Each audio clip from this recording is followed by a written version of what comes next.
Leaders सुनो, हमने अब तक 29 चैप्टर सीख लिए हैं एंड आई होप तुमने उन सभी चैप्टर्स का, उन सभी रूल्स का प्रैक्टिस किया होगा।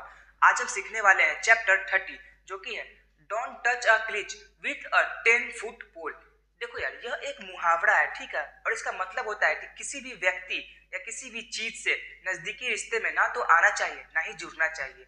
ओके, अब देखो यार, इस रूल को समझने के लिए मैं तुम्हें कुछ एग्जांपल देता हूँ। मान लो तुम कभी किसी बड़े प्लेयर, बड़े कम्युनिकेटर या बड़े पर्सनैलिटी से बात कर रहे हो या फिर इंटरव्यूअर से बात कर रहे हो, तो उससे बात करते समय ना तुम्हें किसी ऐसे फ्रेज का इस्तेमाल नहीं करना है, यानी किसी ऐसे वर्ड का इस्तेमाल नहीं करना है जो जिसका हाथ पैर सिर पैर हो ही ना। ठीक है, हम अक्सर जब बात करते हैं तो कभी कभी एक्साइटमेंट में ऐसे फ्रेजेस बोल देते हैं जो जिसका कोई मायने मतलब नहीं होता, असल में वो एग्जिस्ट करता ही नहीं है। और जब तुम्हारे ऐसे फ्रेजेस कोई बेहतरीन पर्सनैलिटी, बेहतरीन कम्युनिकेटर जब सुनता है तो वो मन ही मन मुस्कुराता है तुम्हें as a bad communicator, as an ordinary person, as a dumb तुम्हें देखता है। ठीक है, चलो मैं तुम्हें एग्जांपल देता हूँ आखिर वो क्या फ्रेजेस होते हैं जो हमें अवॉइड करनी चाहिए। पता है, मेरा एक दोस्त था, तो मुझसे जब भी मिलता था ना तो वो मुझसे कुछ कुछ ऐसे वर्ड्स बोलता था, कुछ कुछ ऐसे फ्रेजेस, ऐसे एक्सप्रेशंस व्यक्त करता था जिसका कोई सिर पैर ना हो। लाइक एग्जांपल के लिए मैं तुम्हें बताता हूँ। देखो, मेरे से दोस्त एक दिन मिला तो मुझसे कह रहा है कि पता है मैं ना कुत्ते की तरह थक जाता हूँ जब भी दौड़ के आता हूँ। भाई, कुत्ते की तरह थकना ऐसा कोई फ्रेज एग्जिस्ट ही नहीं करता। एक दिन वो मुझसे बोल रहा है कि जानते हो वो लड़की बिल्कुल बटन की तरह क्यूट है।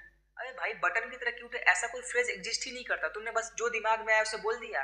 अगर तुम ऐसे किसी बड़े प्लेयर के सामने सुनोगे तो वो मन ही मन मुस्कुराएंगे और खुश होंगे और सोचेंगे कि मैं कितना बेहतरीन हूँ, ये कितना डब है, और तुम्हें अपने लेवल का नहीं समझेंगे। और समझ रहे हो ना, अगर कोई तुम्हें अपने लेवल का ना समझे तो तुम्हारे साथ रहना भी नहीं चाहेगा। और तुम्हें बेहतरीन कम्युनिकेटर बनने के लिए सिर्फ बेहतरीन लीडर के लेवल का होना चाहिए। ओके, समझ गए?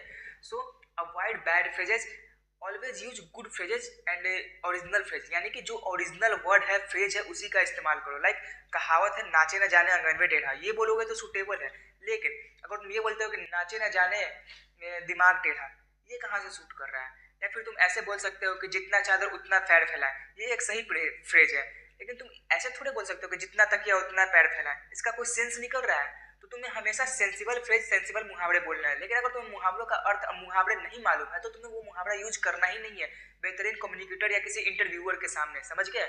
बाकी तो तुम लोकल में कुछ भी यूज करो, बाकी तुम्हें लोकल में बनने के लिए कम्युनिकेशन स्किल की जरूरत नहीं है।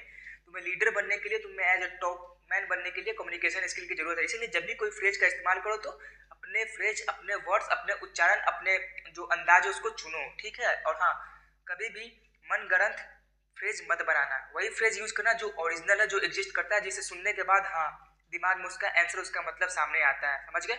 ये रूल हमसे यही सिखाता है। बाकी नेक्स्ट रूल में मिलते हैं, तब तक प्रैक्टिस करते रहो।